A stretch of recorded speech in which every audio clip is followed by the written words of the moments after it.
everyone, I'm John. My name's Alex. And I'm David. We're here to talk about buying a home in Toronto, which is a really big topic right now because it's so expensive. All three of us kind of have a different experience right now. Not everyone owns a home. I just bought my first condo with my partner last year.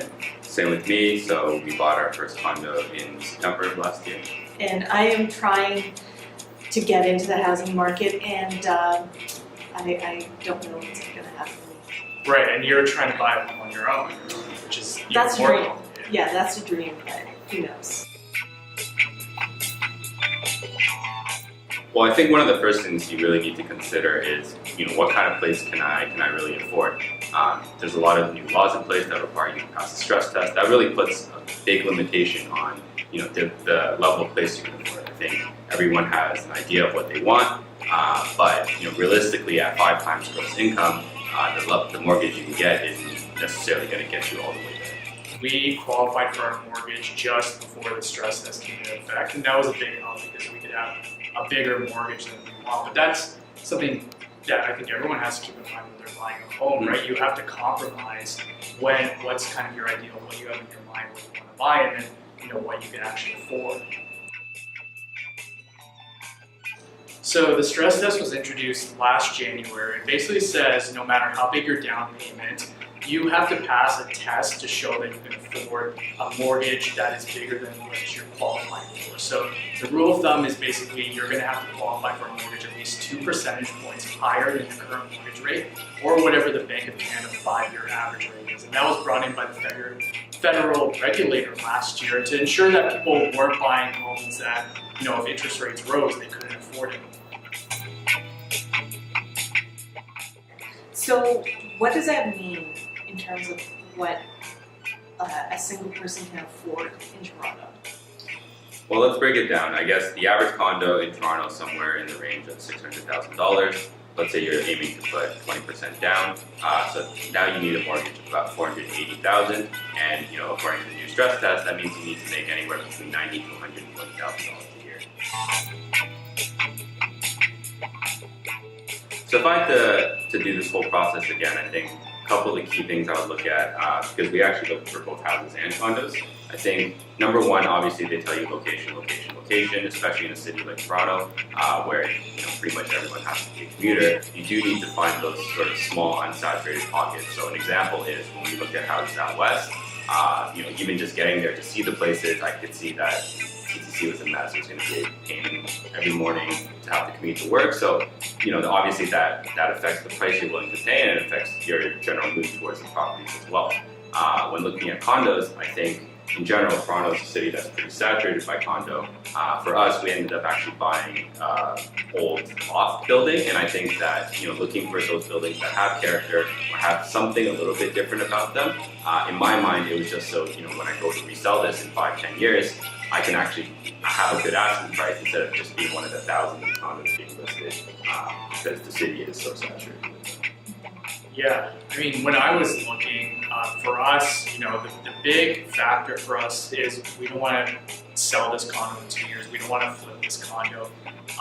We want to buy something that we want to live in for a long time, that we'd be happy to live in for a long time. If we can't afford a house, we're happy to stay here. And that made our condo search longer than it had to be, right? And I think there's a lot of fear now around people overpaying for their condos. That condo prices are going to crash and you're going to be stuck underwater on your mortgage, which essentially means your mortgage is worth more than your home. And so basically, for us, it was, okay, let's find something that, even if we overpay, this is a home. This is a place we want to live in for a long time. I think if you change your mindset around the house hunt to something like that, then paying as much money as you have to for a place in the city becomes a little less painful. Sure. I think another thing to consider too, and I'm glad you brought it up when you said, we're not going to flip this condo, is you need to be mindful of the competition, especially when we were looking at houses. I think, the traditional dream is to find maybe underpriced fixer-upper, live in it, and kind of make it your own over time. it's really hard to do that in Toronto now because you have people who are basically exclusively buying to put in renovations, to flip this. And a lot of the houses we saw were also just, sold 2 years ago, they put some rentals into it, and now they're trying to sell it. And it's just, you need to be sort of aware that that's kind of the people you're competing against as well. I blame the TV renovation shows. Yeah. Say I was ready to buy a condo. What kind of mortgage should I take? Variable or fixed? Yeah, I mean, that's a tough question to answer. I think both of us are variable. Yeah, I'm variable as well.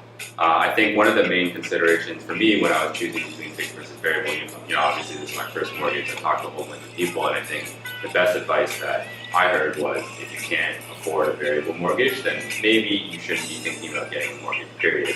And if you do the math, actually, so when I was looking, the spread between the average 5-year fixed and the 5-year variable was over 1.25%. So that means that the Bank of Canada would have to raise rates 5 times in the span of my mortgage in order for it to just break even on the fixed price.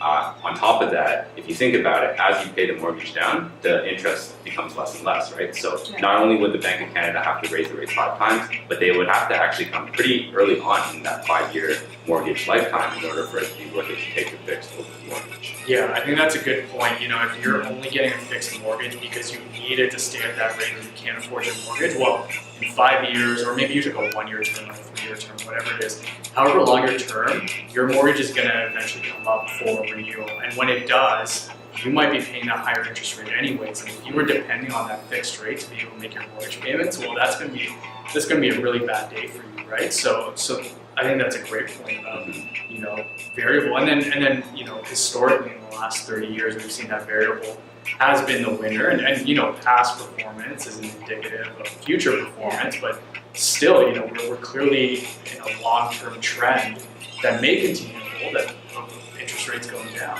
Yeah, and also variable rates tend to be lower than fixed rates, right? Yeah, your mortgage term is essentially how long you agree to all your sort of variables around your loan, right? So if you have a fixed rate, then if you have a 5-year fixed rate, that means for 5 years you're going to be locked into paying that particular interest rate. If you have a variable rate, you're stuck paying for 5 years a variable rate that will move with the Bank of Canada. So your term essentially sets a parameter around what your loan is. Obviously, the variable rate is really dependent on what the Bank of Canada does, and we've been so lucky since 2009 that, when I say lucky, anyone looking to take on debt, right, you get lower interest rates. So, since 2009, interest rates have been, close to 0%, right? I mean, they were brought down after the financial crisis. They went up to 1% in 2010, then they went back down to 0.5 percentage point. So they've been rising now up until most recently, which is 1.75%, but that's still extremely low from a historical perspective, right? I mean, even before the financial crisis, we were seeing a 4%, 5% Bank of Canada interest rate, and the prime rate was obviously higher than that. So. Yeah, I think that's a great point. Like if you look at it, going from 0.5 or 0.75% in the 2010 or around that range to now 1.75, that's still over 10 years. And when you're talking about, again, a fixed versus a variable mortgage, oftentimes the spread between the two product types is well over 1%. So basically you're saying in the next 5 years it's going to raise more than it has in the last 10 years if you do choose to go with a fixed mortgage. Having said that, I think even with a variable mortgage, it's not like as soon as the rate changes, your rate's going to change. Because this actually happened to me where my mortgage started in September of last year, and the Bank of Canada had an increase in October, so 1 month after. But when I actually went through the terms of the mortgage, I found that it is locked for pretty much 120 days, which I think is the norm. So even if you do have a variable mortgage, you shouldn't expect that right when you get it, and then if there is an increase right away, you won't see that for a little bit of time. So yeah, so in terms of how much money should I be spending on my mortgage, I think that's a good question. It's going to change a lot from person to person, but historically the saying of 1/3 of your income towards mortgage, I don't think that really works in Toronto. I don't know about for you, but for us, the mortgage is definitely more than 1/3 of the household income. Yeah, I think the general rule of 1/3 kind of goes out the window in the city of Toronto, right? I don't think I know anyone. RBC and their affordability calculator said something like 75% of the average median household income in Toronto has to go towards servicing a mortgage in the city. Went in for a pre-approval at one of the big Canadian banks. We had all the paperwork ready, got the pre-approval, whatever. But then when we went to talk to some of these smaller mortgage lenders, the amount that we were approved for was actually much higher, and that made a big difference when it came to getting a home. And at the end of the day, our mortgage is from a Canadian bank. It just doesn't have to be sourced through that exact bank. So sometimes going the more roundabout route with the middleman actually helps you out. Mm-hmm. Sure. So I talked to Sigma Mortgage, a mortgage broker, and basically, when I talked to them, it was kind of the same as my meeting with the big bank. Just pass over the paperwork, prove my income, whatever. At the end of the day, the amount that he came back with was a lot higher than the bank. But then when we actually figured out the details of the mortgage and the application and everything, I was basically filling out a form for TD Bank. So my mortgage ultimately ended up coming from TD just through this third-party lender, and it was a lot better than I could get straight from the bank, which was interesting. A lot of brokers actually do get their loans from the big banks. People are scared to approach these smaller brokers, but a lot of them are sort of just taking a little bit of a margin cut in their profit to be able to, give out a lot of mortgages and make some money off that. So, I think that concern that if you're going to go to a smaller player, that am I going to get a mortgage when my house closes? That's the most important thing you never want. You don't want your money not to come in the day you're trying to buy your home, right? So I think that's what keeps people away from something like a mortgage broker, and so you gravitate towards the safety of a big bank. But I think it's important to understand, okay, if I'm going with a mortgage broker, where's my loan coming from? Look at reviews, see other people who got a loan with this person, what the performance is like. And in a lot of cases, you'll find that a lot of mortgage brokers not only will get a much lower rate, but they're an absolute pleasure to work with, and they're someone who is dedicated to kind of helping you with the mortgage process.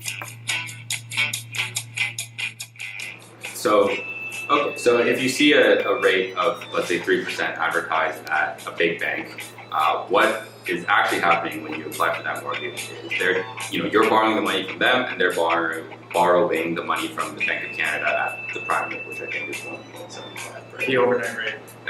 Yes, the overnight rate at 1.75. So on 3%, 1.75, the bank makes a spread of 1.25. Now let's say you have a mortgage broker come in and say, I'm okay with making just 0.25%. So I can list this rate at, let's say, 2%. And then same thing happens, they get it at the overnight rate of 1.75, blend it out at 2%, they still make a spread of 0.25. Yeah, they're still making a profit, they're just okay with making less of a profit.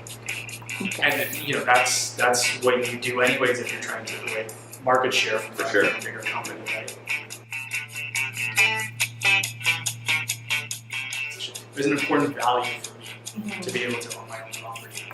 Yeah, I think for me, along the same lines as well, I also was looking at buying by myself before this. I think, personally, I had fairly bad luck with renting in the city. I've lived in Toronto for 6 years after graduation. I've moved 5 times. So pretty much every year I had to move, and with that, there's a lot of headache that goes into that, especially moving in and out of a condo. There's a lot of fees that go into that. So by the time this year came around, I was like, you know what, I'm ready to buy a place, and luckily I had someone there to help me out. But even without her, I think I would have seriously considered it, just because, I was tired of moving.